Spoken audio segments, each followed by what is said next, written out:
When preparing for an arc flash study, it's important to consider the utility company's influence on the available bolted fault current.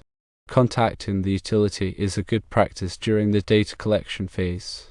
The utility can provide valuable information about the available fault current for a more accurate arc flash hazard analysis. The utility company provides the voltage level, which affects the available fault current. Higher voltage levels typically result in higher fault currents. Transformer impedance from the utility transformer, which steps down the voltage to the facility, can significantly impact the available fault current. The system configuration of the utility grid, including the number and size of generators and transmission lines, can also affect the fault current available at the facility.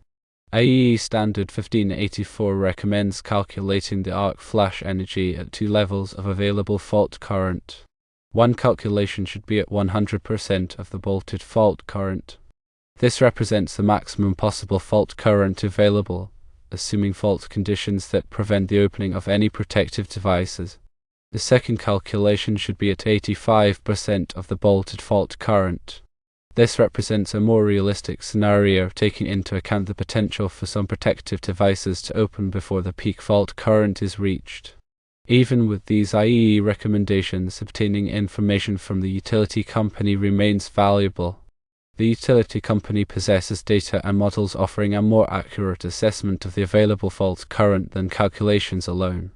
Using the utility's data ensures consistency, aligning the arc flash study with the fault current values used in the utility's planning and operations.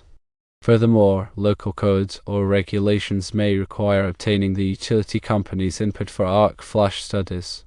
In conclusion, while IEEE Standard 1584 guides calculating arc flash energy at two fault current levels, contacting the utility company is still recommended.